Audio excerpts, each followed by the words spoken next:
નમસ્કાર મિત્રો, option trader Gujarati new learning વિડીયોમાં આપ સૌ મિત્રોનું હાર્દિક સ્વાગત છે. તો કેવો રહ્યો મિત્રો આજનો ટોટલી સાઇડવેઝ ભેરો દિવસ? જો ગઈકાલનો વિડીયો ધ્યાનથી જોયો હશે અને સમજ્યો હશે તો આજના આ સાઇડવેઝ ભેરા દિવસમાં મતલબ કે આ નાગિન ડાન્સની અંદર તમે ફસાણા હશો નહીં. કાલે મારા ક્લિયર વર્ડ હતા કે જો માર્કેટ આ બે રેન્જની અંદર ફસાઈ જાય ને 70-80 પોઈન્ટની મૂવમેન્ટમાં જો આ ઇન્ડેક્સ ફસાય તો દૂર રહેજો આનાથી. અને જે કન્ડિશનો આપણે કાલે ચર્ચા કરી હતી, જે કન્ડિશન વિશે, એમાંથી એક પણ કન્ડિશન બનતી જોવા મળી નહીં. સ્ટ્રોંગ ડાઉનફોલ ક્યાંથી આવી શકે? તો કે ભાઈ અહીંયાથી એક આપણું પ્રેડિક્શન હતું કે અહીંયાથી એક શૂટિંગ સ્ટાર કેન્ડલ મળે, ફરી એનું રિટેસ્ટ આવે અને અહીંયાથી અહીંયા ડીપ આવે. અહીંયા આપણી એક કન્ડિશન એ હતી, હા આટલો સ્કેલ્પિંગ ટ્રેડ પરફેક્ટ મળ્યો છે ડાઉન સાઈડનો, બરાબર, પણ અહીંયા આપણી કન્ડિશન હતી કે આ ક્લોઝિંગ બીટ થાય અને સાથે સાથે આ લેવલ બીટ થાય તો આપણે માનશું કે અહીંથી આ નીચે જશે.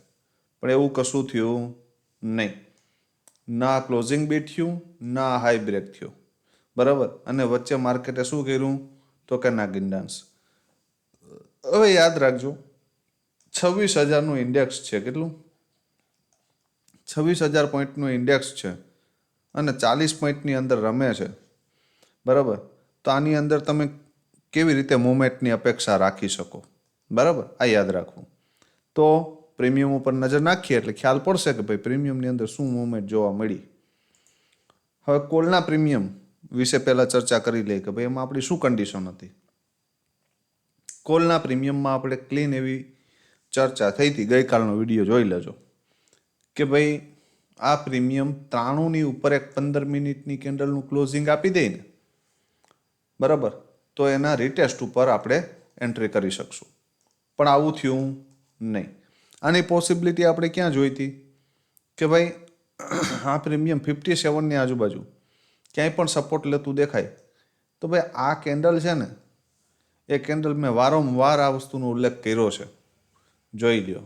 જ્યાં પણ બની હશે ને ત્યાં એસએલ ટ્રેલિંગનો મોકો તો આપ્યો જ હશે, પણ ક્યાં બનવી જોઈએ? સપોર્ટ ઉપર, અને આ સપોર્ટ હતો, બરાબર. તો અહીંયાથી એક લગભગ 85 સુધીની નાની એવી મૂવમેન્ટ મળી કોલમાં. બીજી મૂવમેન્ટ અહીંયાથી મળી, આ પણ લગભગ 75 સુધીના ટાર્ગેટ છે.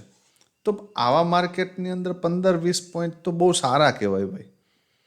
હું તો એમ કહું છું કે આવા માર્કેટની અંદર 15-20 પોઈન્ટ એટલે સારા કહેવાય. તમને આ લેવલ મેં એક્ઝેક્ટ લેવલ આપ્યું હતું 57, બરાબર. આ એક વખત લગભગ 59 થઈ ગયું અને ફરી 57 થઈ ગયું છે. તો નાના એક આ એક ટ્રેડ હતો અને એક આ હતો. અહીંયા ક્યાંય હાથ નાખી શકાય નહીં. હવે જોઈ લઈએ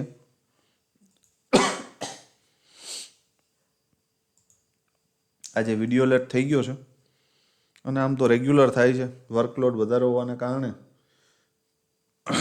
લેટ જે લેવલ કાઢવા અને ત્યાર પછી વિડીયો બનાવવાનું કામ ઘણું લેટ હાથમાં લેવામાં આવે છે, એટલે થોડી તકલીફ રહેવાની ભાઈ. હવે પુટના પ્રીમિયમમાં આપણે એવી ચર્ચા થઈ હતી ભાઈ કે આપણે 77ની ઉપર, કોની ઉપર? 77ની ઉપર એક 15 મિનિટની કેન્ડલનું ક્લોઝિંગ જોઈએ અને ફરી એ ડીપ આવે તો આપણે લોંગ માટે વિચારશું. અને અથવા તો અહીંયા સપોર્ટ લેતું દેખાય 61 તો 77 અને એનાથી ઉપર વધીને 105 સુધી જશું, બરાબર. તો આવું પણ કાંઈ થયું નહીં. તો ભાઈ બેમાંથી કોઈ પણ લોજિક કામ નથી કરતા, બંનેમાંથી કોઈ લોજિક કામ નથી કરતા, તો પછી લેવલ સિવાય ક્યાંય એટેમ્પ મારી શકાય નહીં. સેન્સેક્સમાં કોલનું પ્રીમિયમ જોઈ લ્યો, લગભગ લેવલે થઈ ગયું. જો દેખાય છે 28, આપણું જે 28નું લેવલ હતું તો અહીંયાથી મેં કીધું હતું કે ભાઈ 96 સુધી પણ જાય ને તો પણ 2x પ્લસ થશે. તો લગભગ આ 30, 31, 32ની આજુબાજુથી આ પ્રીમિયમ 80 પ્લસ ગયું છે. તો અહીંયા કેટલા ગણું ફંડ થાય મને સમજાવો? 2x તો છે જ. તો ભાઈ લેવલ ઉપર એક એટેમ્પ્ટ મારો ને, શું કામ ન મારીએ આપણે? આ એરિયામાંથી ધારો કે અહીંયાથી માર્યો હોય અથવા તો અહીંયાથી માર્યો હોય તો 20-25 પોઈન્ટ 30 પોઈન્ટ સેન્સેક્સમાં પણ છે. અને આવા માર્કેટની અંદર 25-30 પોઈન્ટ સારા કહેવાય ભાઈ, બરાબર. એટલે હંમેશા લેવલ ઉપર એટેમ્પ્ટ મારો. ધારી લ્યો કે અહીંયા આ પિન બાર ઉપર એટેમ્પ્ટ માર્યો હોય તમે, બરાબર, તો રિસ્કી હતો, સ્ટોપ લોસ મોટો હતો, પણ તમને ટાર્ગેટ મળે. પણ ક્યાં મારો તો એટેમ્પ્ટ? લેવલ ઉપર, બરાબર. મહત્વની વસ્તુ લેવલ છે. લેવલ વગર એટેમ્પ્ટ મારી શકાય નહીં. હવે જોઈ લઈએ પુટનું પ્રીમિયમ. Sensex put. હવે સેન્સેક્સની અંદર જે મિત્રોને બેઝ ઓળખતા આવડે છે કે ભાઈ આ બેઝ છે, તો 53ની આજુબાજુ એક બેઝ ક્રિએટ થયો હતો અને ત્યાંથી લગભગ એક વખત અહીંયાથી જતું રહ્યું, બીજી વખત અહીંયા જતું રહ્યું.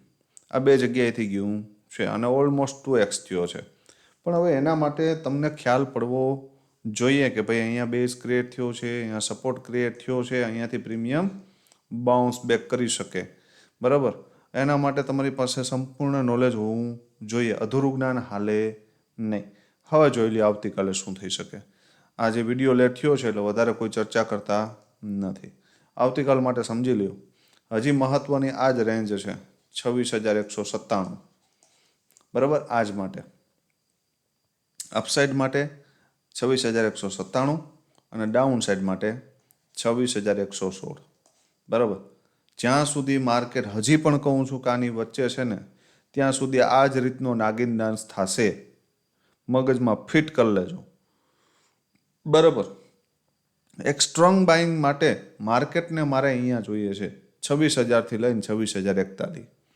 જો મોર્નિંગમાં મળી જાય તો અહીંયાથી અહીંયા સુધી એક સારી એવી મૂવમેન્ટ મળી શકે આપણે, બરાબર.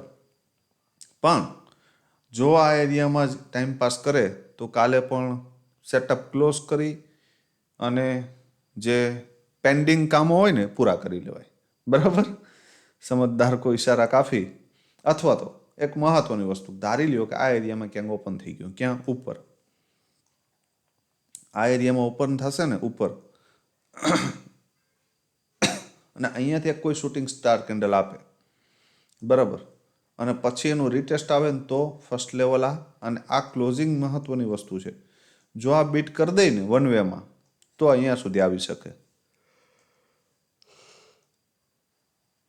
તો અહીંયાથી આ વી-શેપ રિકવરી જોવા મળી શકે. જો ફર્સ્ટ સેશનમાં અહીંયાથી અહીં પહોંચી ગયું ને તો સેકન્ડ સેશન આ રીતે જઈ શકે. આ મગજમાં ક્લિયર રાખજો. આ માર્કેટ માટે સ્ટ્રોંગ સપોર્ટનું કામ કરશે. 26,000નું લેવલ એટલી જલ્દી તૂટી જશે નહીં.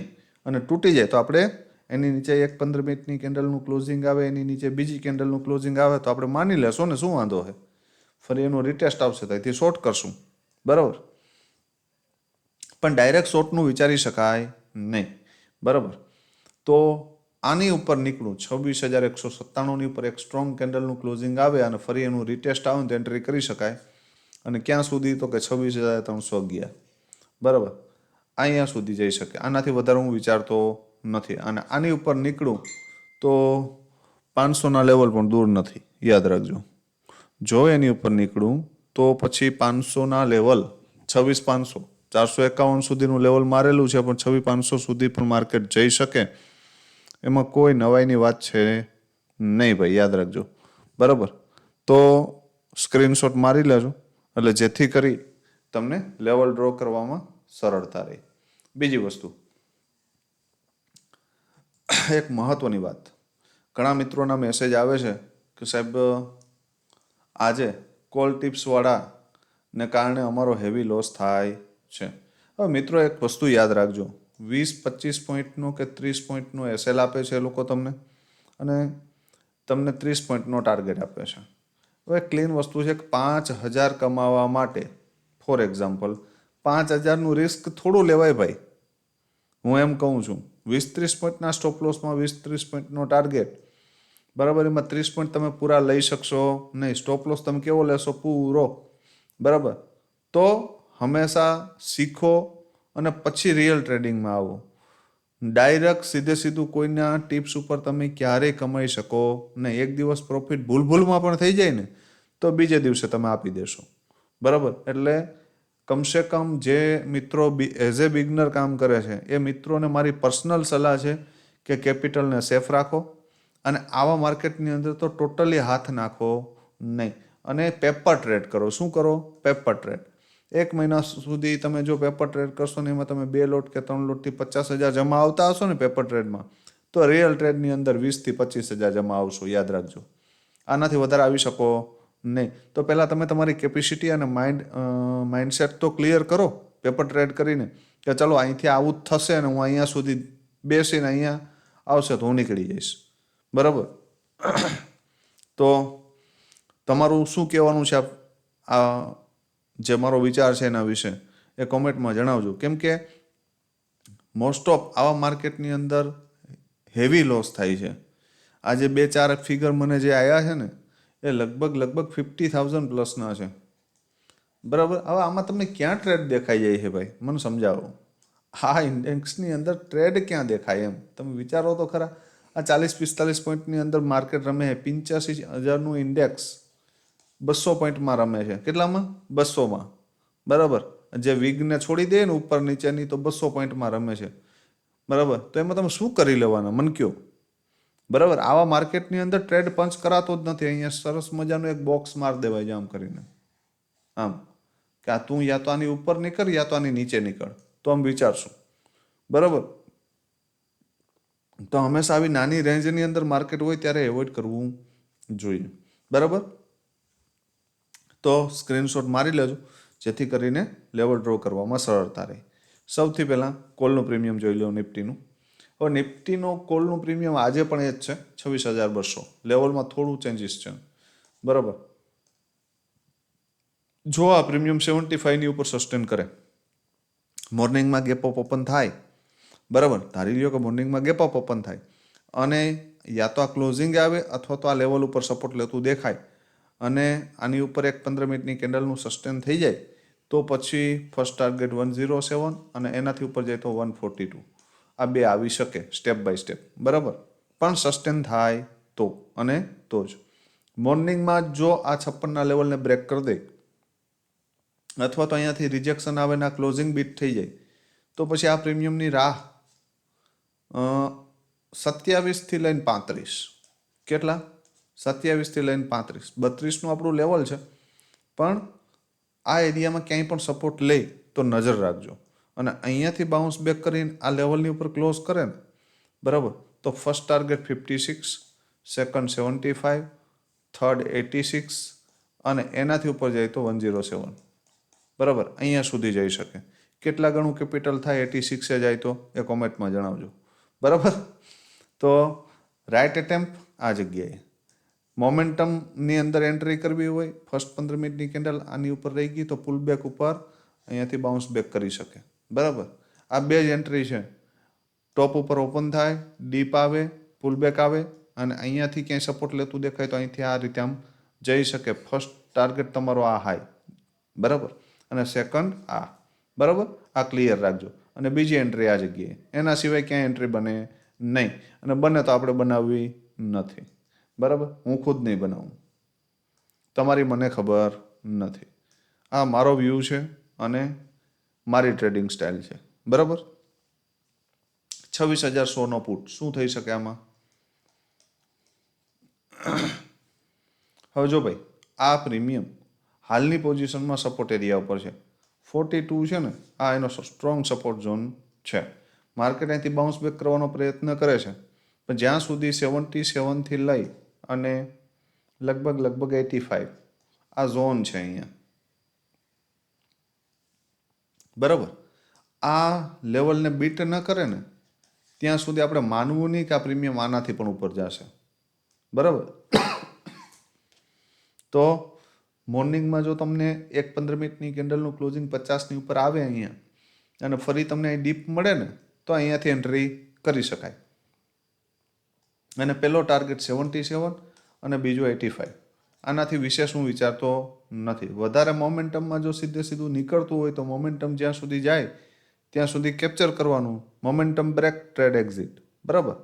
લોંગ માટે વિચારવું હોય, બરાબર, તો એક 15 મિનિટની કેન્ડલનું ક્લોઝિંગ 77ની ઉપર આવી જાય અને ફરી તમને 53થી લઈને 60ની આજુબાજુ ક્યાંય પણ સપોર્ટ લેતું દેખાય તો એન્ટ્રી કરી શકાય. 77 બ્રેક કરી દે તો 103 અને એનાથી ઉપર 130. બરાબર. પણ આની ઉપર એક 15 મિનિટની કેન્ડલ સસ્ટેન થવી જોઈએ. તો આજે આપ સૌ મિત્રોએ શું કર્યું છે કોમેન્ટમાં જણાવજો. ઓવર ટ્રેડિંગ કર્યું છે, ટ્રેડ ઓછામાં ઓછા જે આપણે 3 ટ્રેડની વાત થઈ હતી એ ટ્રેડનો કોન્સેપ્ટ ફોલો કર્યો છે કે ભરચક ટ્રેડ કર્યા છે. બરાબર. એ ખાસ કોમેન્ટમાં જણાવજો અને વિડીયોને વધુમાં વધુ મિત્રો સુધી શેર કરજો. કોમેન્ટ કરવાનું ચૂકશો નહીં અને ચેનલને સબસ્ક્રાઈબ ન કરી હોય તો કરી દેજો, જેથી કરીને આવનાર વિડીયોની નોટિફિકેશન તમને મળતી રહી. આવતીકાલે ફરી મળીશું નવા વિડીયોમાં. ત્યાં સુધી જય માતાજી, હર હર મહાદેવ.